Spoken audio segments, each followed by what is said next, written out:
How long do you want to, is this going to be? Any idea? What do you want, 10 minutes? It'll be several pages long, this Okay. interview.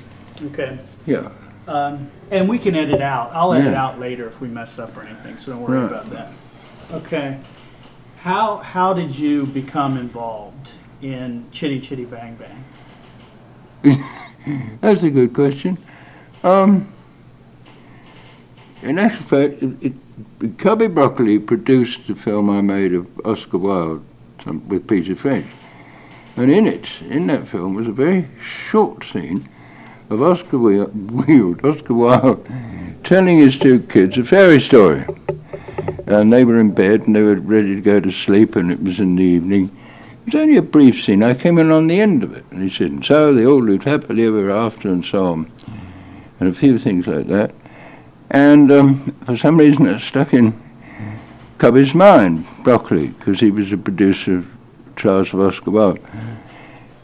Now, you can work out how many years that would be. 1960 was the Trials of Oscar Wilde, and Chitty Bang Bang is what, 1970, is it?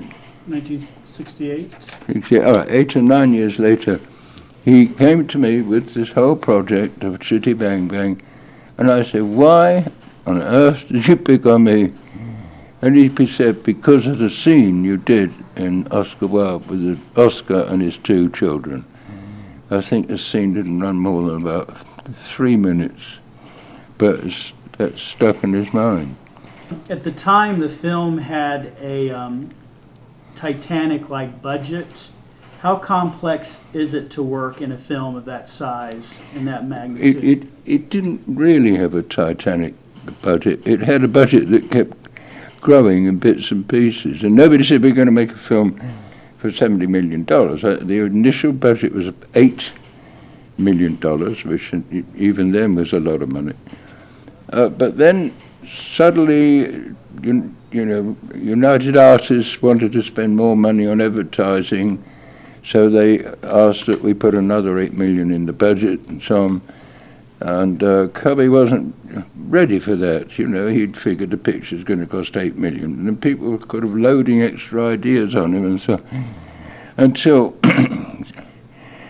what with prints and advertising, and then because they really advertised, they really did a publicity job all over America. They must have spent a fortune on the film.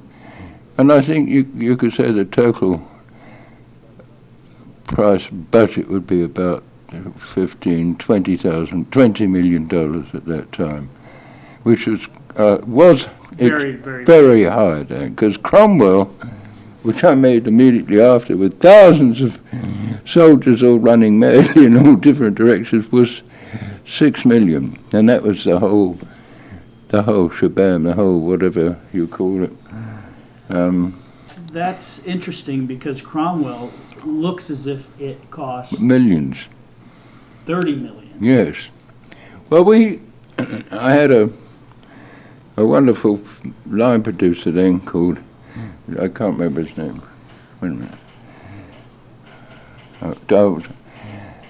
Well, that was because I had a great team behind me in the art department, and a great line producer who understood how to make a crowd of 50 look like a crowd of 500.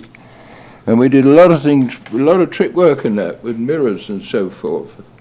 My producer was really Andy Tonelli, and we and I used to come up with these great ideas. And we had trick like the army would advance, and as they got closer, we'd pan over there, and when we came back on the army, they were behind us and putting on different hats, and that was the other army. Things like that was because $6 million. It couldn't have cost as little as that, quite honestly. Normally it was. So Chitty Chitty Bang Bang started with an $8 million budget and then just grew. It grew, yeah. Were you pleased with the work that Ken Adam did on the film? Absolutely wonderful, wonderful. I hope he's listening, because he thinks I don't like him or something. I know he's very nervous. He did an absolutely brilliant job, and he had a great team around him too. Were you aware of his work prior to him on Chitty Chitty Bang Bang, the Bond films? Yes. Oh, Oh no, he was the art director on the Charles of Oscar Wilde. Oh, I see. So I knew You had pretty worked well with how him he. before? Yeah, I knew how he worked and everything. How hard was the film to make? What was the most difficult aspect of doing that film? I think I could say this now. It was a long time ago, but one of the problems I was up against was that the crew, the team, the people in the office that produced the production managers and the photographers, all these people have been on all the Bond films. So it was like a question of join the club. They all had their little jokes and their little ways of doing things, and I don't know what they were talking about. And I felt very much outside of it. That was my biggest. Directing the film was dead easy. We had just bloody good actors is half the battle. Speaking of actors, how was Dick Van Dyke and Sally Ann Howes to work with? She is a dream. I mean, she's a beautiful, she looks fantastic. He, I think, was very lonesome. I think he was away from Hollywood and his friends and away from his wife. And I think he got depressed because everybody spoke a funny language, and it was he didn't have anywhere to go in the evenings.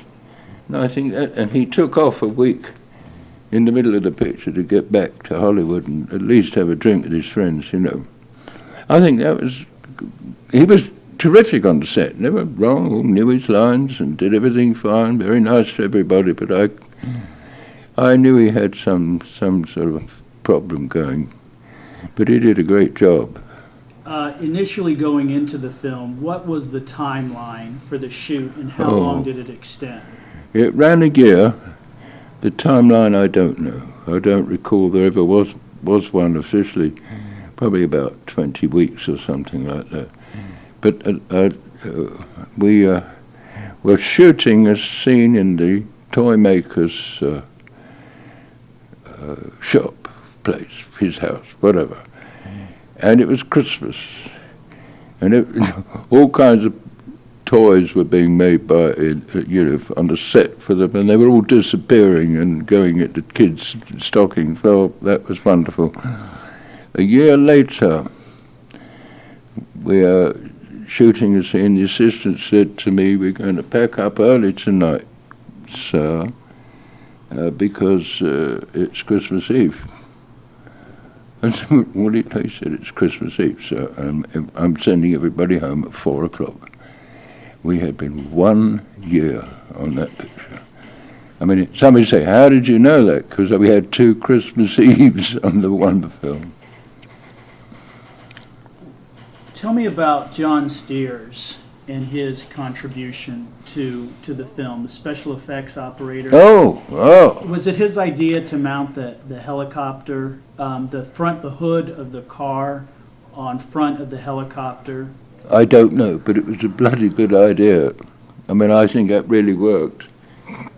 That was probably Johnny Steers' idea, because his attitude would be, well, anybody can fly around over a castle and take shots, but we're supposed to be in a motor car, and if you were sitting in the motor car, you'd see an awful lot of the motor car in front of you. So they had, if it was made of fiberglass, it probably didn't weigh anything. It probably was to pick it up with one hand. The title song was nominated for an Oscar, and it became the year's most recorded motion picture song. Were you pleased with the Sherman Brothers score and the Irwin Costal orchestrations? I didn't have much to do with Costal, but with the boys. Musical world is my background. I do know something about it. They did a terrific job. Very, very professional fellows. A little bit on the sort of slightly, maybe in old-fashioned ways. But then that wasn't too wrong, because the picture all took place in 1900. Let's talk about some of the special effects. Many of the critics praised the photography of Christopher Shallis. Yes. Was he hired by Broccoli, and had you Oh, worked yeah. with him before? Yes, but no, not on anything fantastic. I knew him. Well, you knew of Chris his, Challis, yes. well, you knew of his work Oh, prior to sure. that film? Oh, yes.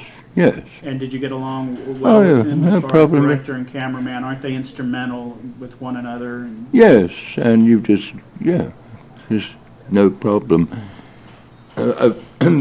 Biggest difficulties, we were running late on the picture, and he had a signed agreement to start another picture somewhere else, and he was getting very nervous. And so, but he was a nice guy. What can you tell me about the ramp shot Yeah, I know about that. with the car? That Yes. Well, I never saw this ramp, but I figured when I saw the shot, what it was they were doing. I mean, I can't see all of the ramp, but what that ramp does is make the car, you land on, or you start up at the far end of the ramp, and you just drive down the whole ramp right up to camera and go by. And the only problem you've then got is to get rid of the ramp. You've got to blot that out somehow. And they that, used a split screen did they? and animated the shadow of the Yeah. car as it landed. Yes, that's important. Otherwise things are in a vacuum, aren't they? How did you say they got rid of this ramp? They animated it out? They did it. They shot the screen Yeah. with the ramp going down. Right. And did a split screen, much Yeah. like they would do twins. Yeah, the same I thing. see. Or a person making one person two. Right. And so it appeared as if the car was landing. Yes, it does. And then Oh. they animated the shadow as it came Yeah. down. But the difficult thing is not the shadow. How do you get rid of this complicated ramp? It's got to be strong enough to take that heavy car and all those people. I don't know how that, but They shot it from this side, and as the car was coming down, they took the ramp out with a split screen. The one I think it's in the movie, is one in front of the car. See it coming towards you. Or actually behind it, coming down. Oh yeah. Oh sure. Yeah. Well, they must have been very competent, very confident in their techniques, because to anybody it looks like a car's landing like an aeroplane, doesn't it? Definitely, and I believe they used that effect again in another film, E.T., Yeah. when they had bikers going up. Yes, it would be something like that. Yeah, they went up a ramp, and they So- just matted in the... How do we know when that's... when it stops, Yeah. it'll stop, then we'll turn it over. All right. Then.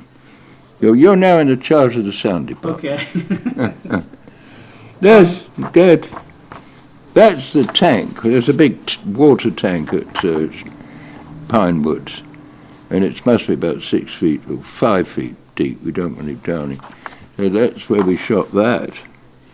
You see, you think you see the horizon. It's the edge of the water tank, and they let the water flow. They're always feeding the tank, so there's always the water is falling off on the horizon to blur the contrast between the land and the ocean.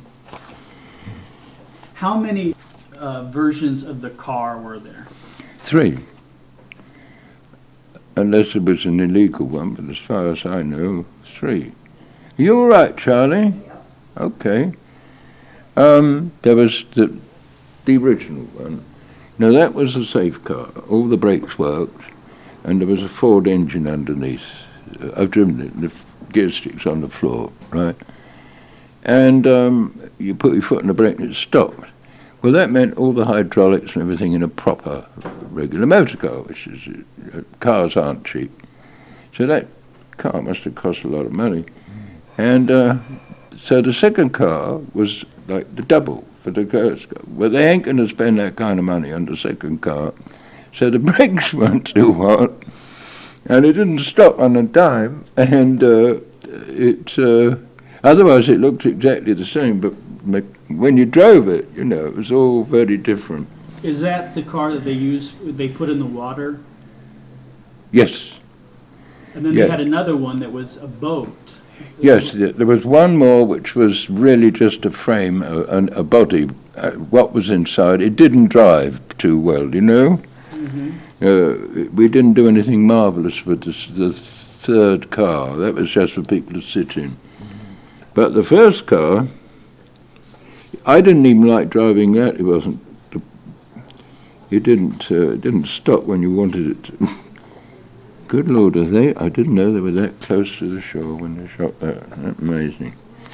Don't forget, in fact, I would say 90% of the special effects on this film, especially exteriors, I wasn't there. I wouldn't have probably known what the hell they were doing if I was there. And the stuff inside, of course, I could see that because we're on the stage in the studio, but all of the stuff of the boats being chasing the car and firing the cannons and that, I never saw any of that being shot. And the Zeppelin, wasn't it true that they had to, that was the first Zeppelin in England to have flown or been built for some time, or not? It's not a Zeppelin. A Zeppelin has a structure. A Zeppelin is a heavier than aircraft vehicle, and inside it's all girders to keep it in one shape. What we had was a balloon, exactly the same as that one that flies over here. What's the company always got? Goodyear. Goodyear. It was the Goodyear balloon with an engine underneath in a gondola. And I wouldn't have set foot in it for all the money in China. It's a walking death trap. It sooner or later hit something. It put all the lights out in the village, and naturally, wouldn't you know, it couldn't hit a tree. No, it hit the power line. So they were without their television and their dinner for a couple of days, and they were not best pleased. But the wonderful part of it is it caught fire. And the two fellows are only, 6 feet underneath in the gondola, and above them is a raging furnace of a balloon. And by letting all the gas out, they got the balloon underground and got out and ran like hell. At the time, of course, we didn't advertise this, but I knew that would happen, and I'd said so in a loud voice, but they were all... The model shots, what can you tell me about those? They shot all those on a stage at Pinewood, and they had the whole stage and all money, no object, wires and little planes going this way. That was, I think, the part of the production that saved believability, because the models made it work. The balloon with a gondola underneath looked like a balloon with a gondola under the beak. They helped us enormously. Were they done at the end of shooting? Or? No, we were shooting when they were doing that.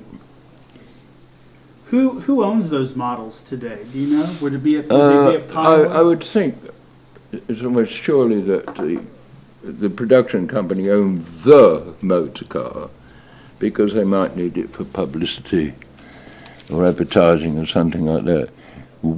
The other two cars, one wound up in Australia. Don't ask me why. And the second one wound up in Paris, I think, anyway in France. The good one, you see, is in safe hands, because that's the one that works. The other two were mock-ups in a way, sort of replicas of the real thing, if you know what I mean, without being deadly dangerous, but it wasn't the same vehicle. Are we still recording? Won't we be thrilled when we find out that it hasn't recorded a word? Well, it seems to still be going. All right. Don't tempt Providence. Well, I tell you what, you sing a song for a minute, because I can go ahead. I got a cigarette. If I didn't get a cigarette, I'm dead. Oh, we'll take a break. All right, yes, tea break. Where's John? With Variety magazine, or in which he was very critical of the way British films were made. At the time. At the time. And I think he blew it up a bit, because he finally says, and at 4 o'clock, everything stops for tea. Well, that's a very old cliche that we've been hearing for years. Everything does not stop for tea in England at 4 o'clock. Least of all on the set of Chitty Bang Bang, when every minute was worth $500,000, you know. Right. I think if the producer walked on and seen us all having cups of tea, I think he would have fired us every morning. So, Dick Van Dyke, you're listening, watching this. It's not true, and you know it. You don't smoke. No. What about? Now the process work. Yes, you asked me, and they were critical of the process work that Chris Challis had done. No, they were praising Christopher Shaw's photography, but they were blaming John Steers for some of the process it wasn't. That it would be unfair, because Chris Challis was responsible for that. I know the scene you're talking about, of the car flying through the air at night time with all the stars. Oh, the process stuff. I thought that looked pretty good to me. And all right, I could see through the wisps of the hair. Well, Christ, I mean, the other effects in the film are so good nobody noticed them. They probably thought they were all for real, you know, like the motor car crashing into the lighthouse over the edge of the cliffs and all that. One of the explanation of that, after all this time, is somehow or other the wrong type of film stock had been used for that particular process.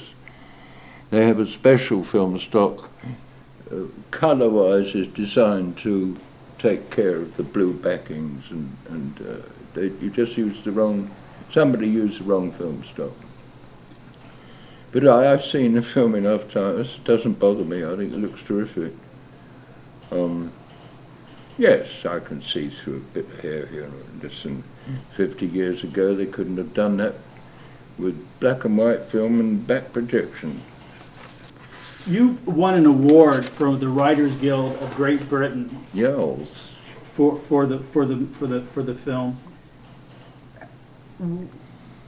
What was Roald Dahl's contribution to it? I understand it was the land where children are forbidden. No, that was my idea. Or your idea was the child catcher. The whole thing was, I hate to say this, but what happened is Roald Dahl and I worked out a story, which was no story, and we sat in a room for a couple of weeks and hammed out the story, and he then went off to write the script. But Cubby, now, the money's in the bank, we've casting people, and the engines are ticking over, he wants to get going. He wants to make the goddamn movie. And the script wasn't there. Where's the script? Roald Dahl isn't the fastest writer in the world, and eventually Cubby persuaded him, and I'm against asking writers to submit what they've written so far. I always find that isn't good enough somehow. Let them get the whole thing done. And it was between Cubby and Roald Dahl that Cubby didn't think Roald was working fast enough, and I think Roald was upset by that. And the next minute, you'll never guess who was writing the scripts. And that was the script we used. And Roald, what upset me was Roald thought I'd engineered that. He thought I was a tricky, dicky kind of film type who pulls, strokes like that. And I got him off the movie by saying the guy's only written 60 pages. I had nothing whatever to do with all that. Kept well out of that. I mean, he's a fellow writer. I mean, he's a brother. No, I'm not going to say things. So I was busy someplace else looking at balloons.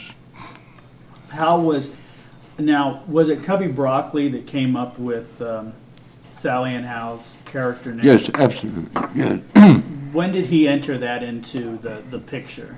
Well, what Cubby did, which shows a great deal of nerve, he had already paid the composers a hefty sum for writing the music. We hadn't even started the movie yet, because they were coming to me, and I'm having to try and foresee the script and where it was going. So I would say, well, it would be jolly good to have an old bamboo number here, you see.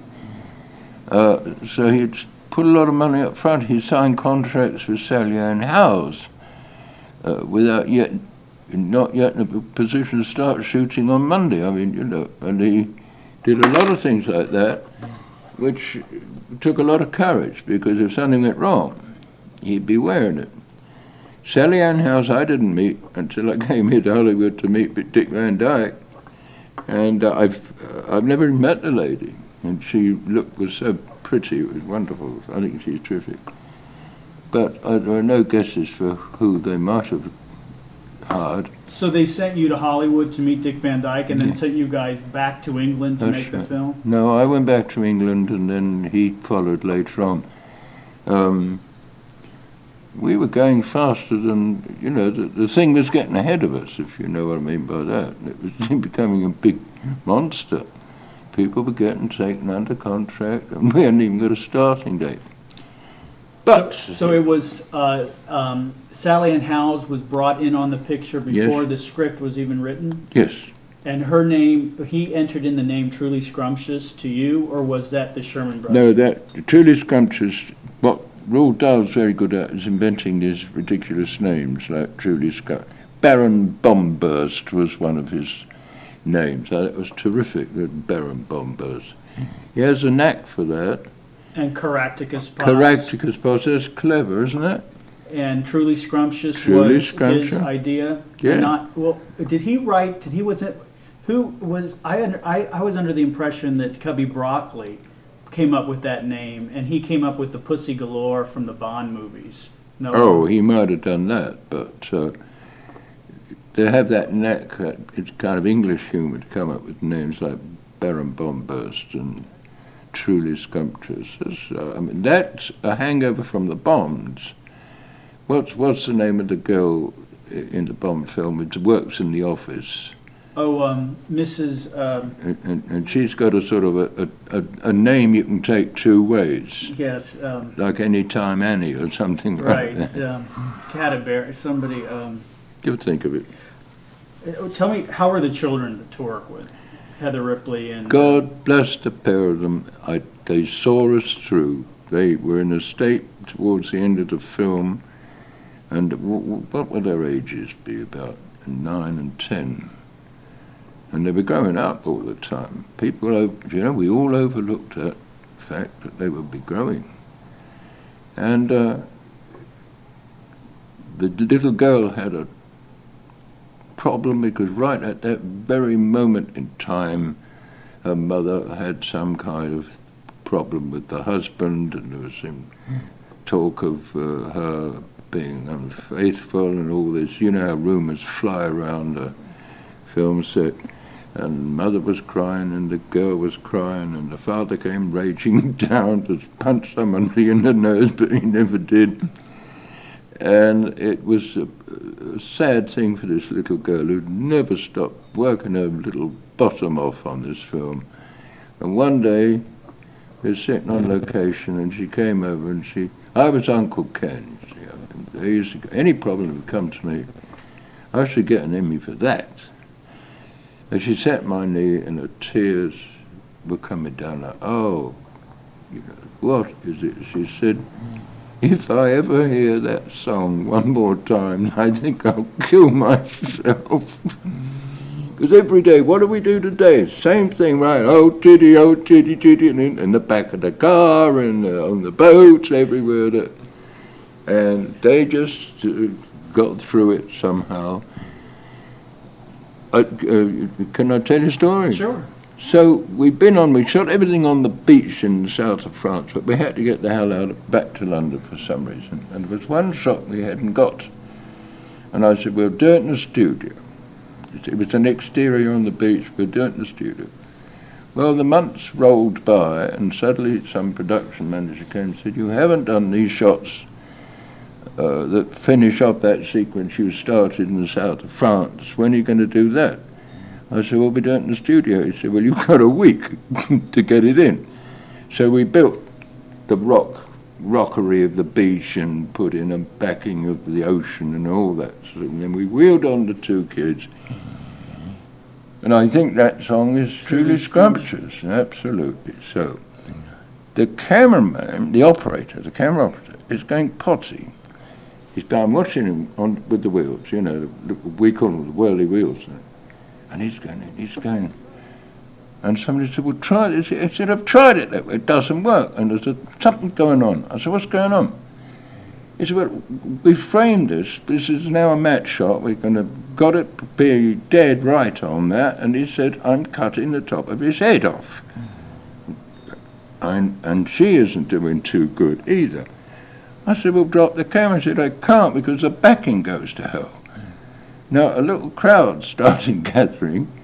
I said, well, what? I don't understand the problem. She said, neither do I. And the wardrobe lady said, was standing watching because she was going to put their clothes on or something. She said, you men are all the same, she said.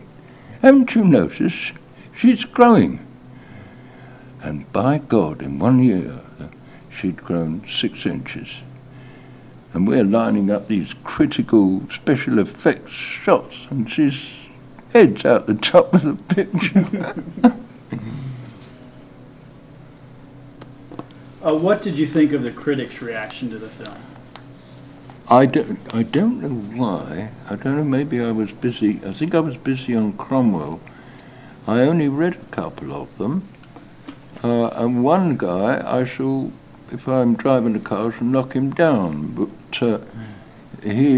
patronising, you know, he said, if you're under 5 and over 70, you might like this piece of nonsense. Well, I wish I had a nickel for all the millions that this picture's made. And I've forgotten his name, but if ever so does he wish he had that kind of... How do you view the film today? Well, Sweetie, it came as the biggest surprise in my life when I came here.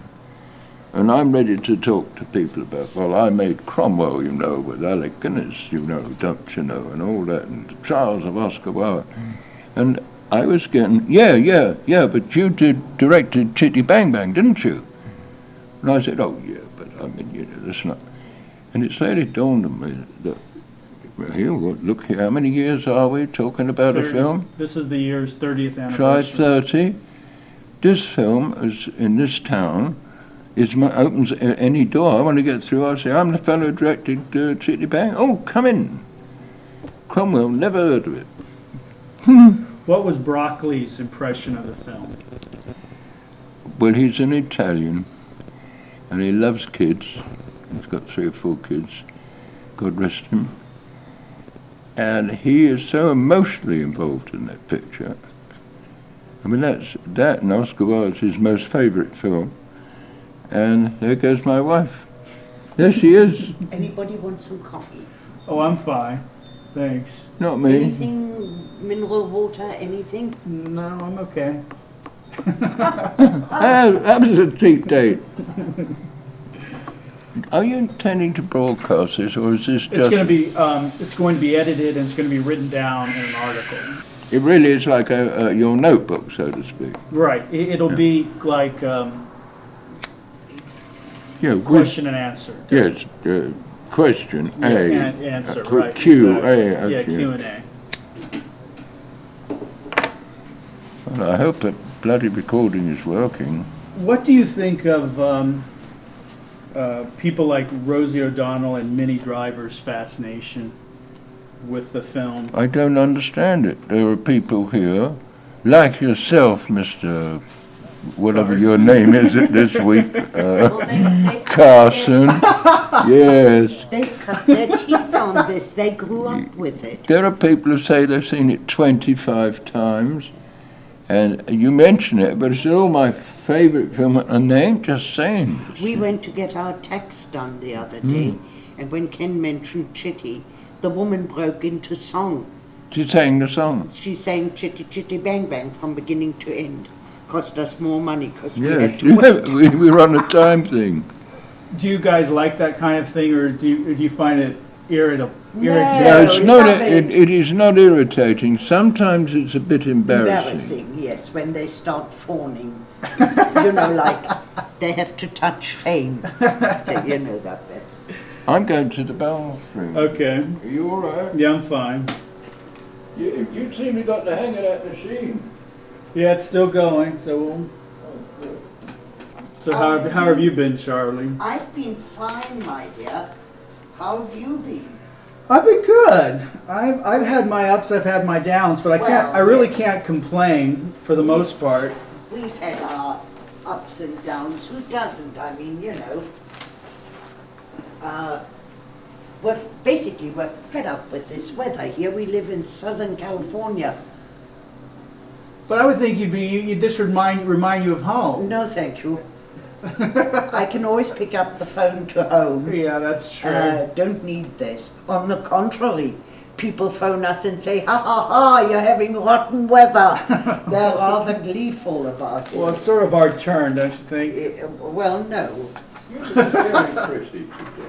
Oh, right. She always is. I tell you the wonderful thing about Charlie. Flattery will get you nowhere. Get you everywhere. Yeah. Everywhere, I'll say that. absolutely. You maybe can't see this, but this was Hollywood Reporter's heading for Chitty Bang Bang, and it said entertaining, funny. It should be. If that isn't funny, then I've got a serious problem. And when they advertise the film now, they advertise it like this with E.T. and Dr. Dolittle. Terrific. Yeah, I mean it's. Well, I tell you, if And that- I got to show Charlie. Where is it? This just came out. This is Oh, the isn't CD-ROM. just get a load of this. And there's Ken. Haha, with his rear. I said, that's my bottom. No, I that's think it. that's you down That's you. here. No, it is me. Yeah, no, Oh. down here. But I think that this opens up. Let's so have a you might look. be able Let's have a to look. see Oh, more. oh, oh, oh. It's beautiful. You mean that's not me, sir? Not Good your behind. God, I shall never speak to you again. It's beautifully done. Isn't it beautifully done? Careful, don't tear it because it's so well folded. Oh, down there. Yeah, that's you. You're right. Hold on, I'll show her this. Yeah, all this updated liner notes. And, Yes, I noticed that. Chitty is a magical car. And here is, dear, what's his name? And then this is the backing. It's beautifully done. Beautiful. How much does Oh, that? and here, you can't see it, but that was the opening. It says the Royal World Premiere in the presence of Her Majesty Yes. Chitty Chitty Bang. That's right. So, They've got it actually wrong. It doesn't matter. was but- she there? Was she there? Well, this is how it was works. Philip. For Chitty Bang Bang, Prince Philip and Prince Charles were there. right. And when the film ended, Prince Philip looked across at me and waved and did that. I hope that that's what it meant, you know. But Beautiful. It is, isn't it? It's Queen- gorgeous. the Queen Elizabeth, however, was there for the premiere of Cromwell. Yeah. So that after during the interval, no, after the film, I met her and I was presented. And I looked at her, I said, I'm, chopping king's heads on, ma'am. I'm sorry about that. And she said, that's all right, it wasn't one of ours. And those were her words. Who were you presented to Philip and No, Charles no. afterwards? Or? They were down in the front of the circle, or the gallery, the circle, and although they were waving at me, I'm sure some equerry, is that right? Yes, Had said, equerries. they're over on the right, sir, at the end of the row. Oh, yeah. Hello? And you're probably waving at the That wrong was person. about $500,000 worth of wave. This was one of the ads of the Hollywood Reporter at the time. It was the year's most recorded motion picture song, and all these artists. What? Chitty Bang? Chitty, Now, yeah. they're talking about Chitty Bang Bang. Yeah. Yeah. The boys must have made a lot of money from that. Yeah, I all these artists. don't believe that. I don't think that's a true statement. Well, it's in the Hollywood Reporters. Oh, in that case, it's got to be a true statement. Yes, I would not. I Why do you do- always argue with this? No, The seeker because- of truth. No, because I can then seek out something that's been puzzling me. This is interesting. In Family Circle, it says Yes. children's story Chitty Chitty Bang Bang, and they did they did the whole story with pictures, With but Sid? Roald Dahl Yeah. wrote the article. Good Lord. So it says Chitty Chitty Bang Bang by Roald Dahl. Or is that Chitty Chitty Bang Bang by the man who wrote it, Roald Dahl? Because his name's on the screen. Right. Well, he just wrote the article You of think the story. that's all it means? All right. Yeah, for the film. I'm very sorry about it, because he naturally, when I'm writing the script and he ain't, it looks like an old Hollywood twisteroo, doesn't it? It's got all the earmarks Yeah, let's see. You may not. like this. There was Super Panavision 70, Yes. and there's only Equus, West Side Story, Lawrence of Arabia, Cheyenne Autumn, My Fair Lady, Lord Jim, Grand Prix, Ice Station Zebra, Chitty Chitty Bang Bang, 2001, A Space Odyssey, Ryan's Daughter, Song of Norway, Tron, and Brainstorm. Those are the only movies ever made in Super Panavision 70. Really? I mean, they don't even have that process anymore. You know, that the big films. So, Yes. I mean, that's in good company. I mean, Ryan's Daughter, Lawrence of Arabia, Yeah, but West Side that Story, doesn't preclude us from shooting 2001, in 75 millimeter. I mean, 65, and then 7. you could have 65. So, that's Panavision you're talking about. Right. They don't have a priority on 75 millimeter film stock, do they? Excuse me, I'm sorry. Panavision don't have a priority in the use of the 75 millimeter film stock in the camera, because we shot Charles of Oscar Wilde on 75 millimeter film or 70, 70. That probably would have been, a different But process. that wouldn't be Panavision. No, it wouldn't be Panavision. I think it's. I tell you, I think it was VistaVision. VistaVision. So, Was Charles of Oscar Wilde in VistaVision? well, it was in 70 millimeter. Right. Because I watched them loading the camera one day, and the film's about this bloody wide. What is this interview going into? It's going to be in the June, I guess it's the June issue of a magazine called SPFX, Special Effects Magazine. Yeah. And it's, they kind of review films from the past, so this will be with Terminator 2, Yeah, Close Encounters of the Third Kind, Star Wars, yeah. Chitty Chitty Bang Bang, Dragon Slayer, Yeah. Jurassic Park. Oh, yeah. Oh, yeah. Oh, very good company. Actually, Very good company. don't quote me, but there wasn't all that much special effects in Chitty Bang Bang, Not really. I mean, shots that could have been done with a foreground model, like the castle. Right. When you got Ken Adams on the movie, he builds the bloody castle, doesn't Yeah, mess that. He did that, didn't he? Who is this? Good God. Oh. Good God. I've never seen it. Look, this is their. Look at the height of these Yeah. gantries. Yeah. And that's the Zeppelin there. You call it a Zeppelin. The Or balloon. you're the balloon. The Well, balloon. it was called a Zeppelin in the film. Oh, fine. Right. Yeah, fine. But Baron Baumhurst would have a Zeppelin, Yes. wouldn't Yes. he? Yes. Whose idea was it to use the Neuschwanstein castle? Ken Adam, Okay. not that surprising. I mean, it is the fairy Oh, it's the tooth, fairy. the Tooth Fairy Castle, and has been for hundreds of years. I don't know how old, isn't that Kenny old? on his little bike.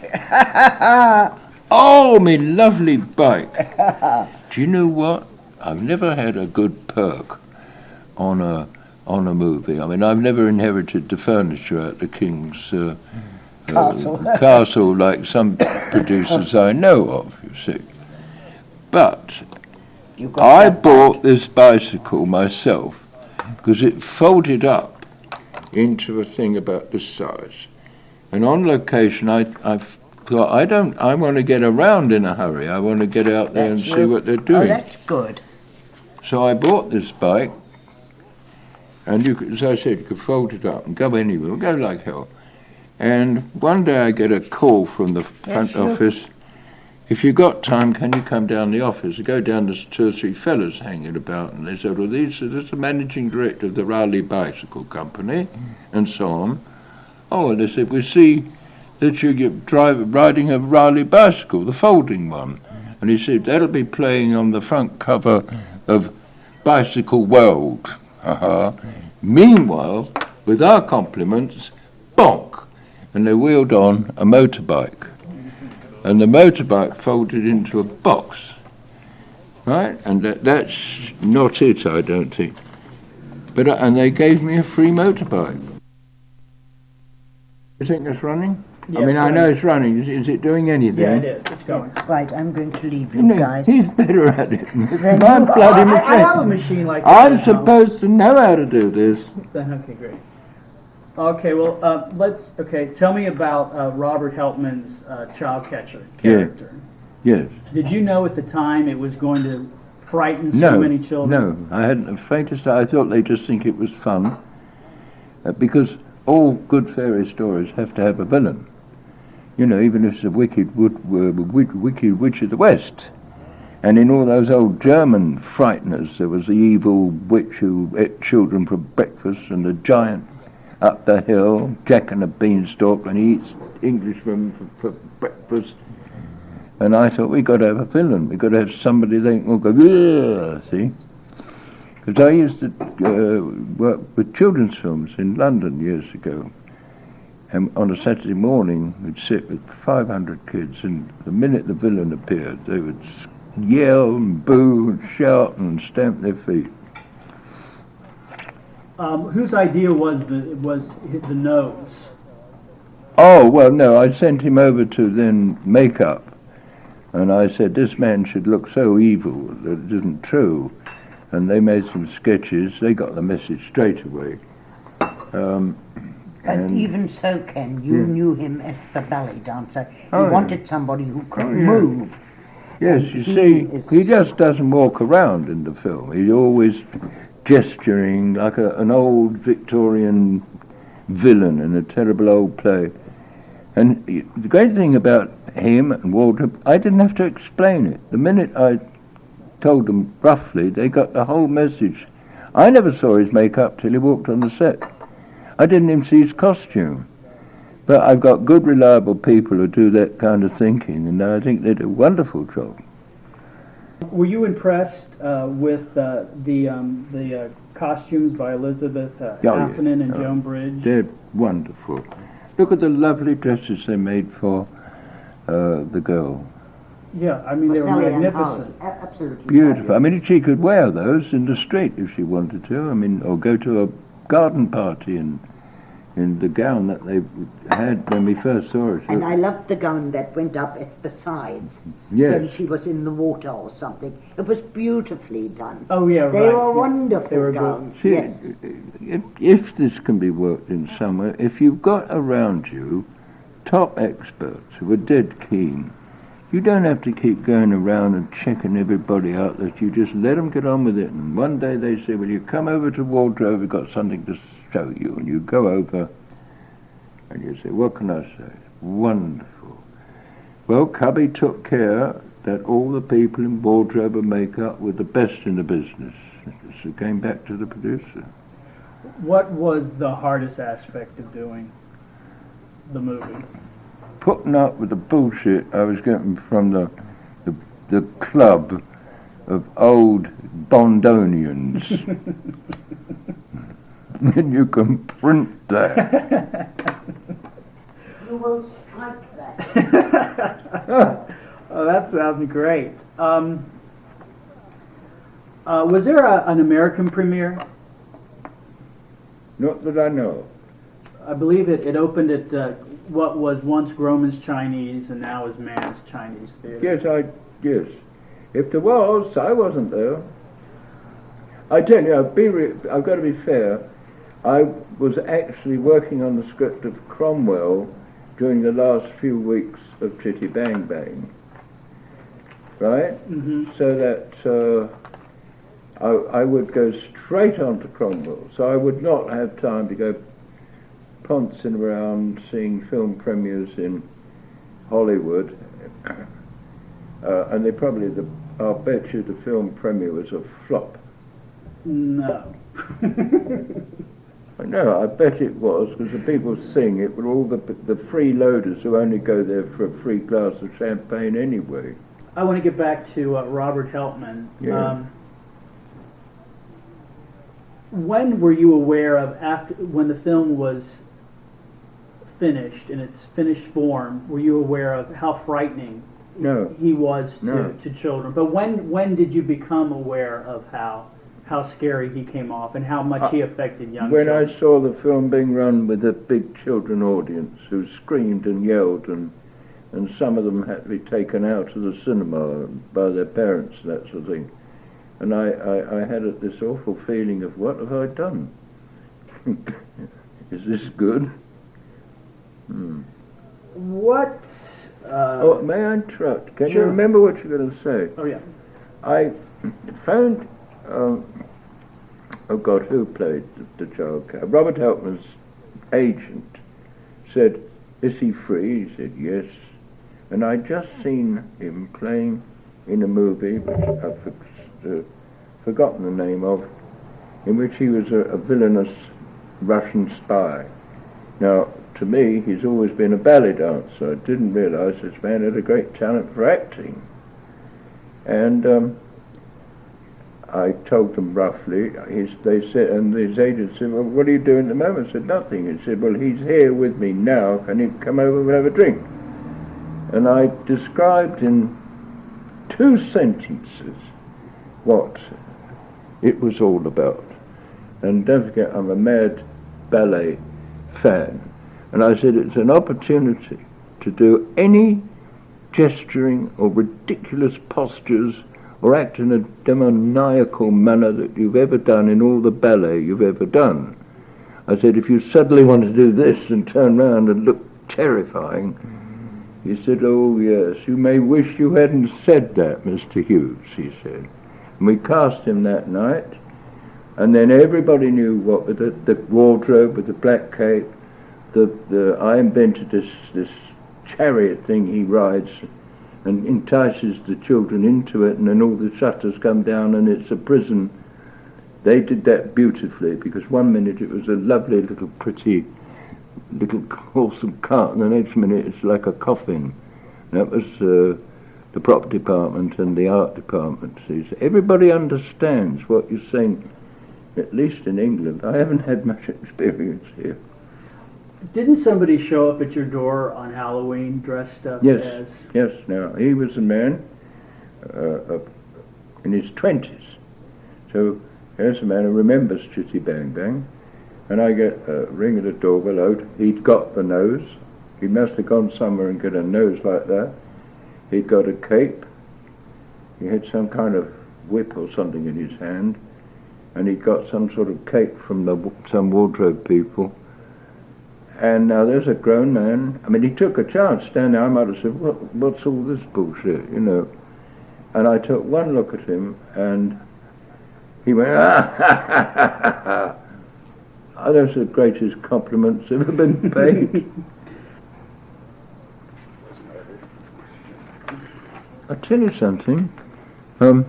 Why haven't, and maybe you could get in on this and do something about it, but I don't understand, why haven't the toy people made up a box in which are all the characters, the leading character, the child catcher and the 2 children and all the rest of it, and the model of the car. I had a model of the car, gave it to somebody, in a box so the children could play with it. Why hasn't somebody done that? Well, the Gorky car that was done was redone, and it sells for, at the time it sold for $5.95. Today it's $120. There's a little Max box car. Yeah, I had that one. And I have it too. That's very rare to find. It's very hard to find. And I got one for like $30. And then there was a model that you could actually put together of the car that probably will be redone or re-released by Aurora Products, that sells for $200 now, unbuilt. Well, So it had an unfortunate history. Ken Adam, one of the reasons why he designed a car that had no relationship whatever to the original Chitty Bang Bang, which was a racing car. His car, the car he built for the picture, had got nothing to do with racing cars, right? Whereas Chitty Bang Bang was a conversion of a racing car. Well, is it true that Chitty Chitty Bang Bang was actually a real car that did exist? Yeah. With that name? Yeah. That Ian Fleming took? Okay. Absolutely. The guy who owned it was a racing driver, and he'd been riding in races all over Europe, right, and France, everywhere else, and he had this fast racing car. You remember them? It had the big bonnet and a big hood in the front, right. And it was all metal, and you had to sort of lie down. And as it got older, it started developing funny habits, right?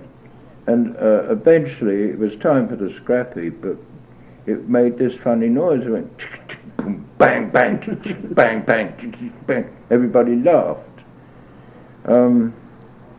But so Ken said, I don't want to make a replica of a racing car, because it won't have any distinction. It'll just be a racing car with a funny front or a flag on the back. So he started from scratch and designed an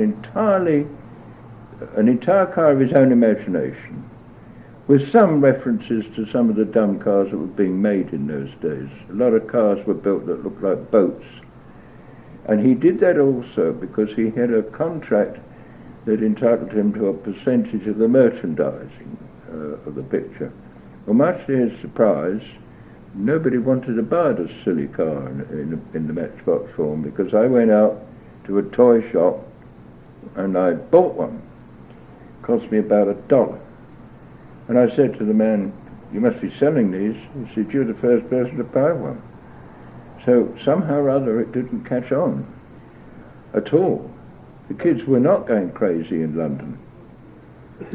Well, it was the third highest grossing film of that year in London, second only to Oliver in 2001. Well, wouldn't you think, therefore, they'd all be buying models of the car, and the toy makers would be coming out with the toy makers wouldn't make it if it wasn't going to sell. And I think it didn't sell, and that's why they didn't make it, if you know what I mean by that.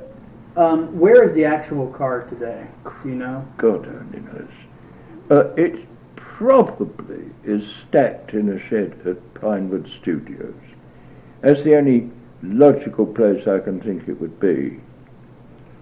The others around... Actually, I'd heard it had been auctioned off. Oh yes, to a very private likely. owner. Okay, it might be in the car museum in London. There's a car museum. It might be there, but I've not heard of it. What do you think of when you see references to Chitty Chitty Bang Bang in films like Radio Flyer and Pee-wee's Big Adventure and Jim Carrey's Ace Ventura Pet Detective movie? I'm amazed that anybody's still interested in a picture like that after these many years. Well, what do you contribute to the lasting impression of the film? I don't know that I have an answer to that. I think it's because a lot of people, grown-up people in their 20s and 30s, remember it as the film they saw when they were 6 and 7. And the one person they all mentioned, the child catcher, apparently frightened the hell out of everybody. Let's see. What else should we talk about? See, when I get this back, I'm going to re-edit it. When I send it to him, it'll be question, answer, question, answer. You can't re-edit by splicing that. Oh no, I've got to splice it. No, I won't splice it. I just put it on another tape from that. And I control it. I edit it on could have another recorded tape. all this on reel-to-reel there. It would have been a guaranteed good quality recording. Well, he only works from cassettes. Okay, well, on the East Coast, leave it like and that. he types it, as the. Actually, if you did it with a stopwatch, and say from 59 seconds to 3 minutes is okay. After that, 6 minutes we don't want. And what he does too is he puts down the best questions with the best answers and that sort of thing. Okay, now about the article beforehand. I'm going to mention the Trials of Oscar Wilde, right? Thank you. Cromwell. Thank Now, you. what else do you want me to? No, that's what to do. That's it? Nothing else, or? Well, I made the funniest film I ever thought I'd ever made, and in London got rave reviews, was Arrivederci Baby with Tony Curtis. I mean, the reviews in London were embarrassing. I was ahead of my time, a style of humour that should be observed by this brilliant young... I mean, I said, okay, enough already, you know. And they blew up all the shit-hot lines from the reviews and plastered them all over the front of the cinema, of the theatre. I've got pictures of it somewhere. And this picture is, you know, the funniest film in years. Ken Hughes. Do you want me to include that? The Arrivederci Baby? I don't think so. What about, I want to ask you this question. Was it your idea to cast Benny Hill in the picture? I don't know who cast him. Was he big at the time? Was that part? Yes, but only in television. It's not any great recommendation in England in those days. There were dozens of people. Oh, he was absolutely fine. But you see, he couldn't do any of his own shtick, because his own shtick depended on a sketch and other characters. So all by himself, running around pretending to be the German toy maker, I could think 50 people who could have played that part. It was all right. I didn't mind, but it's what else was he going to do? He had to be the nice, friendly toy maker. And Broccoli wanted Gert Frobe. Yes, Gert Frobe comes with the Bond package, because of all the he play Goldfinger. Goldfinger, yes. I don't mind. He was a very nice man, and he was exactly right for the part. So that's great. But it was your idea to cast Anna Quayle. Oh yes, she's in this film Arrivederci Baby, and she was... How brilliant is she? Brilliant isn't the word. Brilliant. I don't know if you've ever seen the film. She plays this fancy, lonely woman, with obviously filthy rich and very fond of young boys. And she did it with a subtlety that, every time I see it, has me on the floor. Did you audition her for that part initially? No need.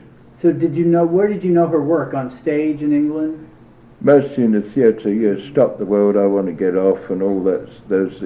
She's in all the Tony Newley plays, and she's in review. We have a thing called Intimate Review, which is songs and sketches and pertinent material of political significance, played by leading creative artists and actors, and they run about 3 or 4 weeks in a decent theatre.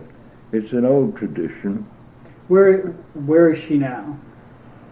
I don't know. She has a very strange... She's got a problem. I don't know what the hell her problem is, but she's got a problem. And she hated Chitty Bang Bang. At the at the premiere, we all file into a big dining hall, we're all sitting down having the champagne to celebrate the film and all of that.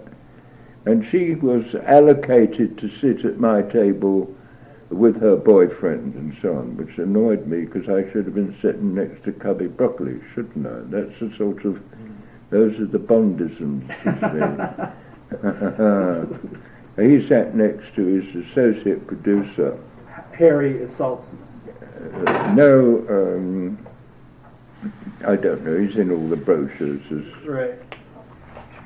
It's interesting to see who's on whose side when you make a picture like that. Wasn't it Harry Saltzman that... No, he was not around yet. Okay. He was there. He was around. He'd made a couple of Bond pictures, you see. I'll tell you who it was. Stanley. Right. Well, So- big deal, you know. Right. Big effing deal. Nice fella. Right. But I should be sitting up there next to the producer. I Stanley would have Sokol, thought. right. So you were telling me about that evening, and you were sitting next to Oh Anna yeah, Quayle. and was sitting at, she arrived at the table and sat down with her boyfriend, and suddenly she's in tears and she's crying. I said, whatever's the matter? Oh, oh, and she gets up and sweeps out. I mean, run isn't the word. She ran out, which was very rude of her anyway, of this big reception, 300 or 400 people sitting around having a champagne dinner, you know.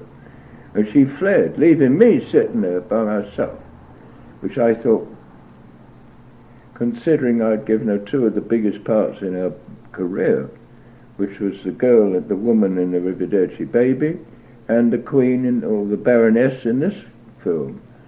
And somehow, but I saw something, her boyfriend said she felt that she hadn't done a very good job, or something like that.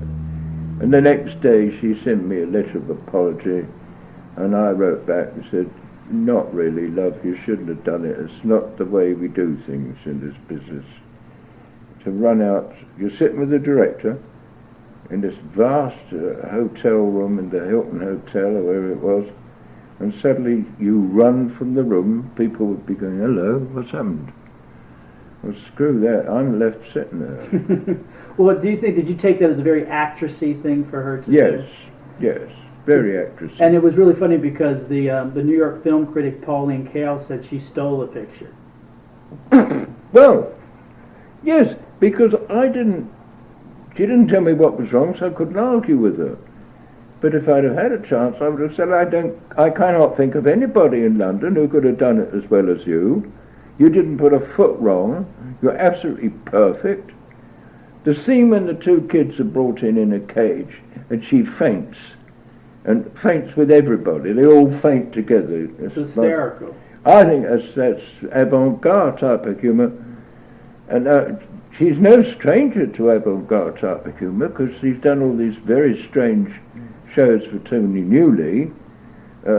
So she must know weird acting, and I think she was bloody marvellous. And I cast her again after that, God help me, in Casino Royale. Well, I said, you're not going to understand what this is all about. Just say the lines and you don't complain.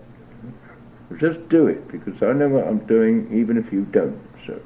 I want to just mention before we close the Mark Bro and Dee Dee Wood, their choreography. Pauline Kael said that for her, the Chuchi face number between Anna Quayle and Gert Frober was the highlight of the picture. My idea.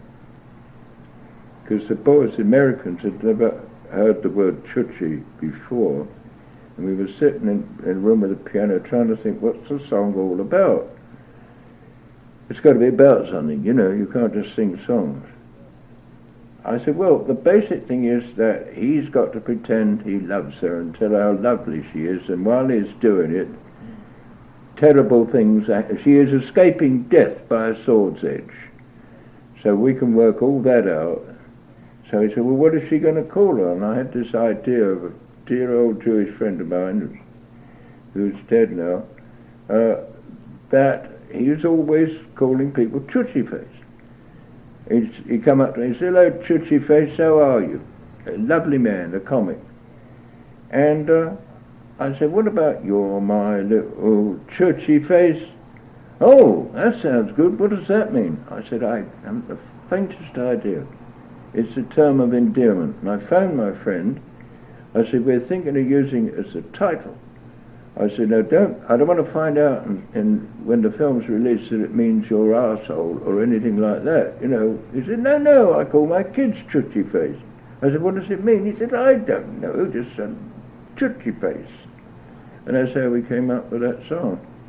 Outside of the bamboo number, do you feel the best choreographed sequence or the best dance routine was the doll on the music box? Yeah, oh no, I hated it. I've seen dolls on music boxes before in the theatre.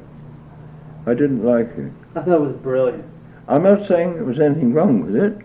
It was brilliantly done with the moves and everything. And the sounds. And it fitted the scene because it was a Christmas present for the Baron. And when he opened it, he'd been bitching about dolls. I don't want any more dolls. Don't bring me more dolls. So when you open the box and there's these characters, well, that was, he'd never seen anything like that. And that was the choreographer's idea. My idea was him doing the puppet. Because I asked him when I came here, is there any special thing you do that you'd like to do in this movie? He said, well, I do a very good puppet on strings. I said, you got it, that was it. And I thought that was the best part of that dance. Did you find the film challenging and stimulating at the same time?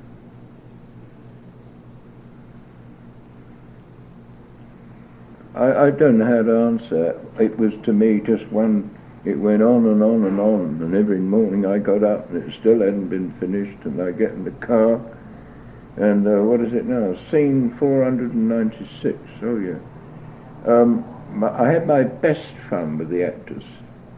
The mad mob on the top of that crazy ship all yelling and thing. And my favourite is the two spies. That I loved everything they did. Alexander. Yeah, Doré. Doré, right. And yes, that. Now I knew these. Doré I've grown up with. He was funny when we were at school.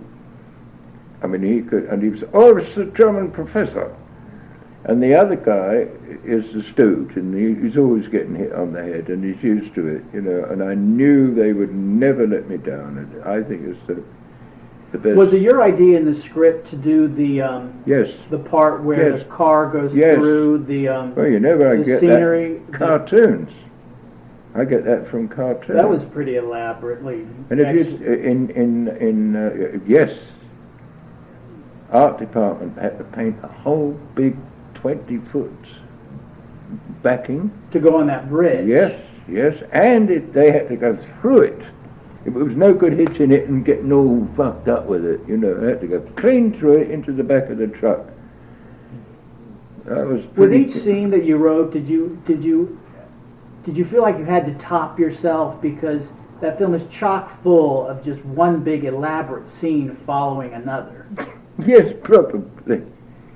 Yeah, that's. I mean, you have the cave where the forbidden or the. Yeah, down below.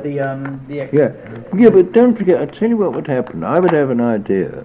Now I go to the art department and say, can you build me sort of like a place where there's an underground river and a couple of tunnels and stalactites? Yes, sure. So, but Ken Adam doesn't do anything by halves. The set that he built, I mean, it took up the entire stage, and there were rivers everywhere and caves everywhere. I mean, he must have gone over budget on that. I would have been quite happy with a couple of caves and a boat in the water and some people on a ledge. When he built the castle, he built the bloody thing. It wasn't made of paper.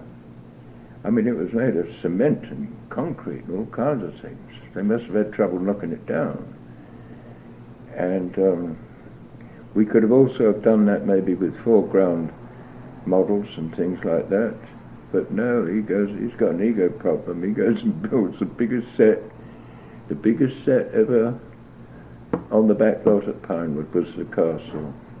What about the candy factory? That seemed pretty elaborate. That was nice. That was a good piece of artwork, beautifully stylish.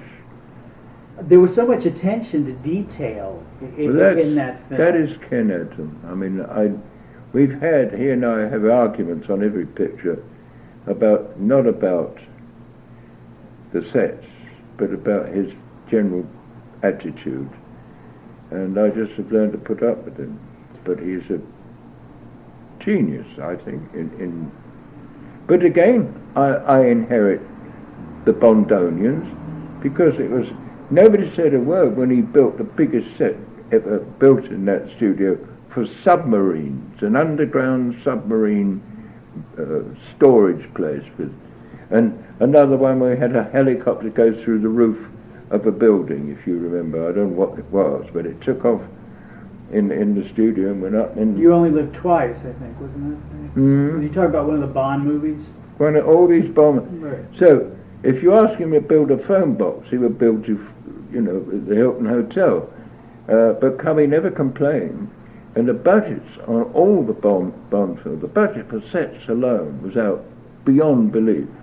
So I get the same treatment, you see. Well, were you instrumental working with Ken Adam on the set for the Hushabye Mountain? I did that because I didn't just want to do two close-ups of two kids singing a song and then Dad. Now, I wanted to do something to make it more interesting. The choreographers had nothing to do with it. They didn't come near me because obviously they were all in bed, so they couldn't do any dancing in bed. That was the scene. And I was shooting it, and I had this idea, if only I could move the camera in a big circle, it would mean taking this wall during the shot, not beforehand, during the shot, and getting rid of it so the camera could go through there and pick up the scene over there. And I called Ken Adams on the set. I said, this is, and I walked it through. I said, when the camera gets to here, that wall, which we have to have over here, but when we get around to here, the camera's pointing over there, the camera will have to go through that wall. How are you going to do that, Ken, baby? He said, okay.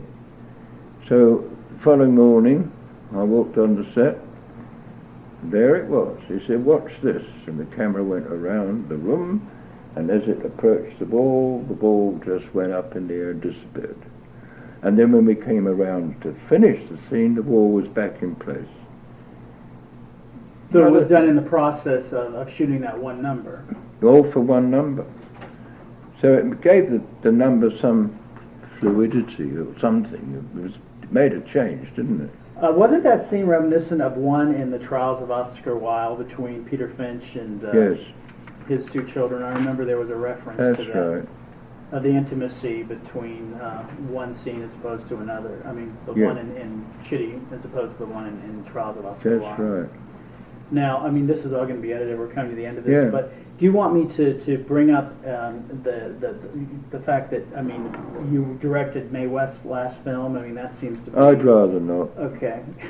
Because that's a big footnote, in your story. Because I did it in the spirit of the theatre and the things I was taught when I was a kid. The show must go on, right? And no matter what the problems, keep going. And once I realized what I had done and what I was up to here with Mae West, and that she couldn't walk 2 feet, my own reaction to that was, okay, well, just the same, we're going to finish the film. I don't walk out on movies. And we finished it. And it's a cult movie. Yeah.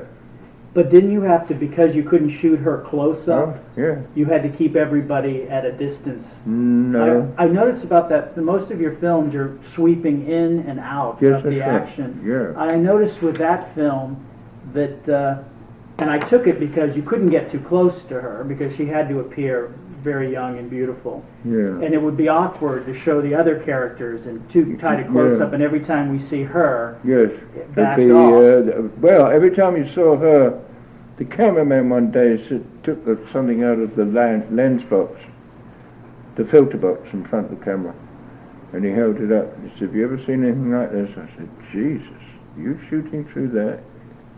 And it was a gauze that used to be used like for Lana Turner. You'd have a very thin gauze, you'd hardly ever notice it. This one was like a silk stocking. I said, well, I said, if you put any more of those together, you won't be able to see her at all. Well, I mean, do you think we should mention, like, within and Mae West's last film, or do you just want me to leave that out and just... What do you think, Charlie? Definitely put it in. The more the better, Kenneth. Yeah, That film is nothing to be ashamed of. It's a classic. They paid you quite a lot of money to do the article for the LA Times calendar. And they're just re-releasing it again on video. Absolutely, I would mention Okay. it. And it's, I mean, the fact that you had to work with her script, right? I mean, that was her script. She wrote all her own dialogue. So, I mean, Well, somebody else had written a very, very funny script. I can't remember his name, and he died shortly after, and I'd never heard of him before. It was a brilliant script. Is that what you shot from? We started out, Oh. but any page in which there were 2 lines, 3 lines instead of 2, with the greatest sadness, I phoned the man and said, I can't even use a word of your script because she remembers her dialogue, but doesn't even bother to learn his dialogue. And it was, Definitely, I would include that in your list of movies, Ken. It's never done any harm. That this town has ignored you is shameful. Has nothing to do with having made Mae West, I promise you. After all, you did do Chitty Bang Bang and various other big name pictures, and it still made no difference. I have an extra line with this town and its people. It is outrageous. And you are basically, I mean, considered a British director. Absolutely. Absolutely. I think it may have something to do with the fact that that Hollywood likes to be the big discoverer and send for people. They don't like people arriving and trying to making movies here. They like to say, come over and make our picture, right? Right. This is absolutely true. And look what happened to David Lean on Ryan's Daughter. I mean, Absolutely. this country just They murdered him. they slaughtered him on that. And even Carol Reed, who won an Oscar for Oliver after that, he made a couple films that went nowhere. That's right. And that was really the end of his career. That's, well, here, as far as here is Right, concerned. right. matter of fact, a considerable amount of people, including a great many actors, have come here in a blaze of glory and never been heard of since. And they didn't all make it like David. They have destroyed people either for a lack of understanding or certain talents they don't want abound. I don't know what it is. Certainly as far as Ken working here, he has been told by people. You These see, young kids don't want people around no more. I don't want to say anything degrading about the film and add a line but I felt I had to finish the show because the show must go on. Well, we won't It talk. sounds like I didn't like a minute of it. Well, no, yeah, right. And in the article, it won't be mentioned. Yeah. It'll only be mentioned as, and it's Mae West's last film, Sextet. Yeah. The cult film, Sextet. Okay, don't make a big No, deal. no, this article is all going to be on Chitty Chitty Bang That's Bang. right. It's not But going to it be. should, since you brought it up, definitely it should be. Yeah, because you got Cromwell, you've got Trials of Oscar Wilde. I think we should throw in Arrivederci Baby. Absolutely. And Well, again, you see, I know what the reviews have said, and the reviews for Cromwell in London and in New York were out with raves. I mean, and they understood the problem of making historical films. One you showed me in which they said, of course, you have to invent scenes. Shakespeare For dramatic never reasons, stopped of inventing scenes. well, of course, I mean Titanic. They made up the the love story and Yeah. Absolutely, absolutely. Now that gives me the creeps because I think 1,200 people died on that picture. 1,500. 1,500 people died, and most of them in steerage, which is a terrible condemnation of the social order of the day. Where are we? 1912. We're in the middle of the Edwardian period. We only just recovered from 60 years of Queen Bloody Victoria and her stupidities. And yet this great tragedy occurred because of the ignorance and stupidity and of the egos of the people who are running the bloody ship. And elitism. Right. They were so much better. It still exists up to a point. I mean, Yeah, can you definitely. really believe that they locked up all the bloody lower class people and they couldn't get out? They didn't even have lifeboats. And they didn't even have a... And the real tragedy is the first few lifeboats they sent out with just 12 people on it. That's right. And these lifeboats could hold up to 70 Well, people. That's right. You That's know, the real heartache. I'm But very look- good at aiming at people. I would have loved to have written that script and really said who, because there was a big inquiry in New York after the sinking of the Titanic. It went on for many days, and the representatives of the shipping line were there and all kinds of other people to try and find out how this terrible thing happened. Well, the answers are terribly simple. I'll tell you in 5 minutes why it happened. Conceit, vanity, ego, greed. And not enough attention paid by And people on the job. a total superior dislike, or whatever you like, for the lower classes. They couldn't get out of the locks in the steerage. But they're only scum Irish people and Jews. Right. See, and that we is... don't really want them here anyway. You know, but what is much more important right now is the fact that look what one critic did about the movie and how the directors got enormous coverage in redressing this criticism by, is it Turin? Cameron? No, he's- Kenneth Turin, I think. Turin, right. T-U-R. By himself, without any support from any other critic, has dared to denigrate this film. It's not just a criticism. He has tried to destroy it with 11 nominations and Oscars subsequently. He's the director of the film. No, Cameron is the director of the film. And Cameron... And he has written an article of protest in Calendar a couple of days ago. Did you read it? Oh, the calendar on Sunday? Yeah, I on have Sunday. it, but I haven't read it. Well, read it. What's Okay. his... now, this is the director of the film. Who is redressing Titanic. this incredible criticism from this one critic, and that the public have written in, they love the film, Yeah. and how dare this critic, for his own egocentric reasons and all the rest of it, trying to, I mean, you really have to take on something with 11 Oscars, do you? Well, It's bad enough with one. Are you guys aware of how often Bravo runs the widescreen version of Cromwell? I've seen it a couple of times lately. It's on all the time.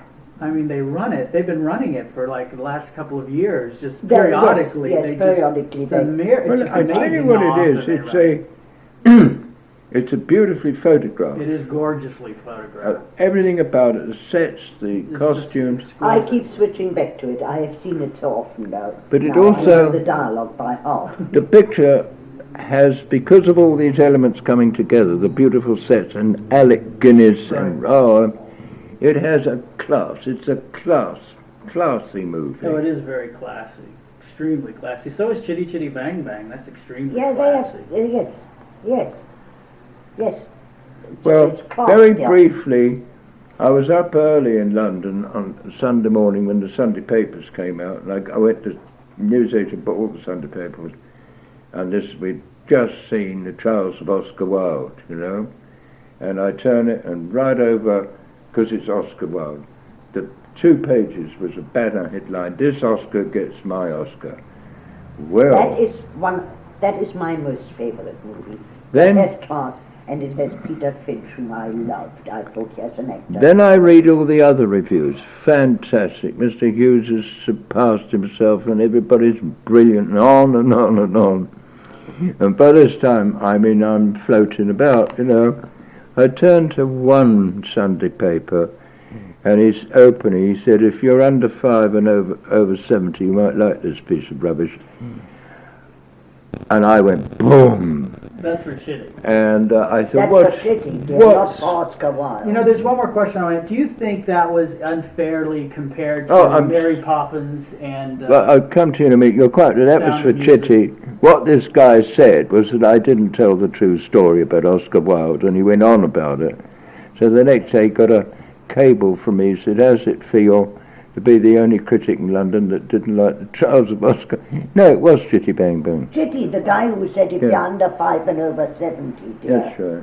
But did you think Chitty Chitty Bang Bang was unfairly compared to Mary Poppins and The Sound of Music, or Yeah. accused of trying to cash in on the success of those 2 pictures? Whereas now you can look at it as its own separate picture and Yes. not trying to Did they sandwich say those that we were trying to cash in on... on the success Of- of, of- Mary Poppins Good and The Sound God. of Music? I saw it about a week or 2 ago. Cheap and nasty. And It the was- von Trapp family, it was married- in real life, are in some trouble in Europe with their Nazi affiliation. Yeah, I heard about that. Yeah, I saw a bit on television. I didn't follow it too But you know, closely. Chitty Chitty Bang Bang wasn't the only one. I mean, Sound of Music had made all this money, and the Absolutely. studios were putting all this money into musicals. I mean, you had Half a Sixpence, you had Sweet Charity, you had Hello Dolly, you had Funny Yeah. Girl, you had Dr. Dolittle. Not all of them good. Right, exactly. And you had just a slew of films, musicals made between 65 and 73. I guess ending with maybe Cabaret or Lost Horizon or Fiddler on the Roof. Or, boy, there was a slew Well, of them. normally, Paint Your Wagon, Camelot.